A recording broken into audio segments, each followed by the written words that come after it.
नमस्कार। Study academy channel पे आपका स्वागत है। Welcome to study academy. तो दोस्तों, इस वीडियो में हम बात करेंगे पॉलिटी के जीके प्रश्न, महत्वपूर्ण प्रश्न इंडियन पॉलिटी के। पहले भी वीडियो आए हैं इस चैनल पे पॉलिटी के, आप प्लेलिस्ट देख सकते हैं। प्लेलिस्ट में जाके आपको पॉलिटी के जीके और टॉपिक के वीडियोस मिल जाएंगे। और अगर आप किसी परीक्षा के लिए तैयारी कर रहे हैं तो स्टैटिक जीके और करंट अफेयर्स के लिए चैनल को सब्सक्राइब ज़रूर करें। तो हम इसमें बात करेंगे पॉलिटी के महत्वपूर्ण प्रश्न, पॉलिटी जीके प्रश्न। वीडियो को शुरू करते हैं। तो पहला सवाल है, क्या कह रहा है पहला सवाल? भारतीय संविधान में जनसंख्या नियोजन और परिवार नियोजन को किसमें रखा गया है? समवर्ती सूची, केंद्र सूची, राज्य सूची या फिर मौलिक कर्तव्य? तो इसका सही जवाब होगा ऑप्शन ए, समवर्ती सूची, यानी कि कॉन्करेंट लिस्ट। देखिए, 3 सूची होती है, केंद्र सूची यानी कि यूनियन लिस्ट, राज्य सूची स्टेट लिस्ट और समवर्ती सूची कॉन्करेंट लिस्ट। 100 से ऊपर चीज़ें हैं बहुत सारे, उनको अलग अलग सूची में रखा जाता है। तो ये है कॉन्करेंट लिस्ट, समवर्ती सूची में जनसंख्या नियोजन और परिवार नियोजन। अगला सवाल है, संविधान का कौन सा अनुच्छेद सार्वजनिक रोजगार के मामलों में अवसर की समानता से संबंधित है? इसका सही जवाब होगा ऑप्शन बी, अनुच्छेद 16। देखिए, चैनल पे वीडियो है 100 महत्वपूर्ण अनुच्छेद, उसे आप जरूर देख लें, उससे बाहर कभी नहीं आएगा। 100 महत्वपूर्ण अनुच्छेद उसका वीडियो है, उस वीडियो का लिंक डिस्क्रिप्शन में है। तो सार्वजनिक रोजगार के मामलों में अवसर की समानता से संबंधित है अनुच्छेद 16। नेक्स्ट है, किसकी सुरक्षा एक भारतीय नागरिक का मौलिक कर्तव्य है? तो इसका सही जवाब होगा ऑप्शन सी, वन्य जीव।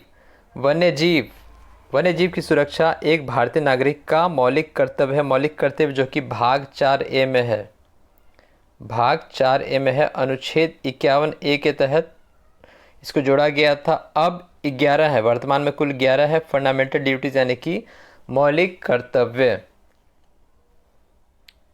नेक्स्ट है, संविधान के अनुच्छेद 148 किसके डैश नियुक्ति के लिए मार्गदर्शन वर्णन करता है? तो इसका सही जवाब होगा ऑप्शन डी, नियंत्रक एवं महालेखा परीक्षक, comptroller and auditor general, CAG, नियंत्रक महालेखा परीक्षक, इनकी नियुक्ति के लिए मार्गदर्शन वर्णन करता है अनुच्छेद 148। वर्तमान में कौन है CAG यानी कि नियंत्रक एवं महालेखा परीक्षक? गिरीश चंद्र मुर्मू, ये वर्तमान में अभी CAG है भारत के, comptroller and auditor general of India. Next है, संविधान का अनुच्छेद जो राष्ट्रपति को प्रधानमंत्री नियुक्त करने का अधिकार प्रदान करता है? इसका सही जवाब होगा ऑप्शन बी, अनुच्छेद 75। अनुच्छेद 75 ये राष्ट्रपति को प्रधानमंत्री नियुक्त करने का अधिकार प्रदान करता है। बात करें अनुच्छेद 73, तो संसद को कानून बनाने का अधिकार है, संघ की कार्यकारी शक्ति। अनुच्छेद 74 क्या है? राष्ट्रपति की सहायता और उसे सलाह देने के लिए मंत्री परिषद। तो ये कनेक्टिंग अनुच्छेद 73, 74, 75। नेक्स्ट है, निम्नलिखित में से कौन सा प्रावधान और संविधान भाग सही सुमेलित नहीं है, यानी कि मैच नहीं है? इसका सही जवाब होगा ऑप्शन सी, न्यायाधिकरण भाग 11। न्यायाधिकरण भाग 11 ये गलत है। भाग 11 किससे संबंधित है? संघ और राज्य के मध्य संबंध है, संघ और राज्य से के मध्य संबंधित है भाग 11। अनुच्छेद 245 से 263 इसमें शामिल है। भाग 11 में अनुच्छेद 245 से 263 इसमें शामिल है। नेक्स्ट है, कौन सी अनुसूची संघ और राज्यों के बीच शक्तियों और कार्यों के आवंटन से संबंधित है? इसका सही जवाब होगा ऑप्शन डी, 7वीं अनुसूची। 7वीं अनुसूची संघ और राज्यों के बीच शक्ति और कार्यों से आवंटन से संबंधित है। नेक्स्ट है, जब कोई व्यक्ति सदन के लिए निर्वाचित होता है तो कौन उस व्यक्ति के चुनाव को अमान्य घोषित करता है? इसका सही जवाब होगा ऑप्शन ए, उच्च न्यायालय यानी कि हाई कोर्ट। तो हाई कोर्ट उस व्यक्ति के चुनाव को अमान्य घोषित करता है। नेक्स्ट है, भारतीय संविधान में पंचवर्षीय योजना किस देश से ली गई है? तो इसका सही जवाब होगा ऑप्शन सी, रूस से पंचवर्षीय योजना ली गई है। 5 ईयर प्लान, मौलिक कर्तव्य, पंचवर्षीय योजना रशिया से लिया गया रूस। ब्रिटेन से द्विशासन, एकल नागरिकता, सरकार का संसदीय स्वरूप, कानून के नियम लिया गया ब्रिटेन से, यानी कि। और USA से क्या लिया गया है? मौलिक अधिकार, प्रस्तावना, न्यायिक समीक्षा, जर्मनी से आपातकाल के दौरान मौलिक अधिकारों का निलंबन, ये सब लिया गया। किस राज्य के राज्यपाल नियुक्त होने के लिए निर्धारित न्यूनतम उम्र सीमा क्या है? राज्यपाल नियुक्त होने के लिए जो उम्र सीमा क्या है मिनिमम, वो है, इसका सही जवाब ऑप्शन डी 35 वर्ष। 35 वर्ष होना चाहिए न्यूनतम। अनुच्छेद 155 कहता है अपॉइंटमेंट ऑफ गवर्नर यानी कि राज्यपाल की नियुक्ति। नेक्स्ट है, किस अनुच्छेद में अस्पृश्यता का उन्मूलन यानी कि अनटचेबिलिटी, एबॉलिशन ऑफ अनटचेबिलिटी, छुआछूत जो होता है, प्रावधान का उल्लेख है? इसका सही जवाब होगा ऑप्शन ए अनुच्छेद 17। अनुच्छेद 17 अस्पृश्यता का उन्मूलन का प्रावधान उल्लेख है। अनुच्छेद 14 की बात करें तो इक्वालिटी बिफोर लॉ। अनुच्छेद 19 मतलब कानून के समान अधिकार, समानता अधिकार। अनुच्छेद 19 से अभिव्यक्ति की आज़ादी, बोलने की आज़ादी। नेक्स्ट है, निम्नलिखित में क्या भारतीय संविधान की विशेषता नहीं है? तो इसका सही जवाब होगा ऑप्शन बी धर्म शासित यानी कि सेक्युलरिज्म। बाकी लचीला है, लिखित है, संप्रभु है, ये सब संविधान की विशेषता है। नेक्स्ट है, भारतीय संविधान का 101वां संशोधन का संबंध निम्न में से किससे है? इसका सही जवाब होगा ऑप्शन डी जीएसटी का परिचय, गुड्स एंड सर्विस टैक्स, जो कि 2017 में लागू हुआ था। अनुच्छेद 279A4, अनुच्छेद 279A4 के तहत भारतीय संविधान का 101वां संशोधन का संबंध है इससे जीएसटी का परिचय।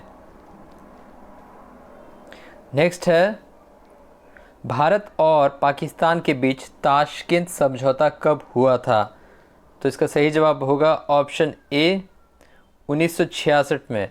1966 में हुआ था भारत और पाकिस्तान के बीच ताशकंद समझौता। लाल बहादुर शास्त्री उस समय प्रधानमंत्री थे।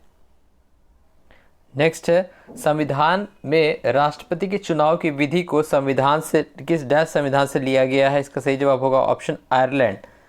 राष्ट्रपति के चुनाव को आयरलैंड से लिया गया है और राज्य के नीति निर्देश सिद्धांत यानी कि directed principle of state policy DPSP, ये भी किससे लिया गया है? आयरलैंड से लिया गया है। नेक्स्ट है, संविधान का कौन सा अनुच्छेद राज्यों में विधान परिषद के गठन से संबंधित है? तो इसका सही जवाब होगा ऑप्शन सी अनुच्छेद 169, विधान परिषद के गठन संबंधित। अभी अभी कितने राज्यों में विधान परिषद यानी कि वो है आंध्र प्रदेश है, तेलंगाना है, कर्नाटक है, महाराष्ट्र है, बिहार और उत्तर प्रदेश। तो 6 राज्य में 2 मतलब ये है विधान परिषद है। विधानसभा तो है ही राज्य में होते हैं और इसके अलावा जो राज्य हैं 6 राज्य में विधान परिषद है, आंध्र प्रदेश, तेलंगाना, कर्नाटक, महाराष्ट्र, बिहार और उत्तर प्रदेश। अनुच्छेद 169 कहता है कि राज्य में विधान परिषद का गठन होना चाहिए। अनुच्छेद 233 क्या कहता है? डिस्ट्रिक्ट जजेस के अपॉइंटमेंट से रिलेटेड। अनुच्छेद 170 क्या है? लेजिस्लेटिव असेंबली है यानी कि विधानसभा से संबंधित में विधानसभा में 500 से ज़्यादा और 50 से कम सदस्यों की संख्या नहीं होगी। अनुच्छेद 170 कहता है लेजिस्लेटिव असेंबली में 50 से कम और 500 से अधिक सदस्यों की संख्या नहीं होगी। नेक्स्ट है, प्रधानमंत्री, कैबिनेट मंत्री, मुख्यमंत्रीगण और मंत्रिपरिषद सभी किसके सदस्य हैं? तो इसका सही जवाब होगा ऑप्शन डी राष्ट्रीय विकास परिषद यानी कि नेशनल डेवलपमेंट काउंसिल, NDC के हैं ये सभी सदस्य। नेक्स्ट है, संविधान का कौन सा अनुच्छेद जबरन श्रम और शोषण को प्रतिबंधित करता है? तो इसका सही जवाब होगा ऑप्शन सी अनुच्छेद 23। अनुच्छेद 23 चाइल्ड एम्प्लॉयमेंट का फैक्ट्री में नहीं होना चाहिए, हैजर्डस एक्टिविटी में नहीं होना चाहिए, ये कहता है। नेक्स्ट है, उत्तर पूर्व के 7 राज्यों के 7 सिस्टर्स हैं उनको मिलाकर कुल कितने लोकसभा सीट का प्रतिनिधित्व करते हैं? यानी कि पूर्वोत्तर राज्य जो है 7 बहनें 7 राज्य, उसमें कुल मिला के कितने लोकसभा सीटों का प्रतिनिधित्व करते हैं? इसका सही जवाब होगा ऑप्शन बी 24। 24 कैसे है? असम 14 है, अरुणाचल प्रदेश है 2, मणिपुर मेघालय है भी है 2, मणिपुर मेघालय 2, मिजोरम है 1 और त्रिपुरा है 2। तो 14, 2, 2, 2, 6, 20, 21, 22, 24। और अगर सिक्किम को भी इंक्लूड कर ले तो एक एक्स्ट्रा है तो 25 हो जाएगा। तो ये पूछा है हिंट, 7 राज्य यानी कि जो 7 बहनें 7 सिस्टर्स पूर्वोत्तर राज्य में कुल 24 लोकसभा सीटें हैं। नेक्स्ट है, भारत के किस उपराष्ट्रपति का सबसे कम अवधि का कार्यकाल रहा है? तो इसका सही जवाब होगा ऑप्शन ए, वीवी गिरी। वीवी गिरी का रहा है 1967 से 1969, सबसे कम वर्ष का कार्यकाल। सबसे लंबा रहा जो भारत के पहले उपराष्ट्रपति रहे सर्वपल्ली राधाकृष्णन 1952 से 1962, दोबारा ये नियुक्त हुए थे। दूसरे थे जाकिर हुसैन। तो वीवी गिरी का सबसे कम कार्यकाल रहा था, तीसरे उपराष्ट्रपति रहे भारत के 1967 से 1969 तक। तो ये वीडियो होता है ख़त्म, और आप बाकी की वीडियोस प्लेलिस्ट में जाकर ज़रूर देखें। वीडियो देखने के लिए आपका धन्यवाद। Thank you.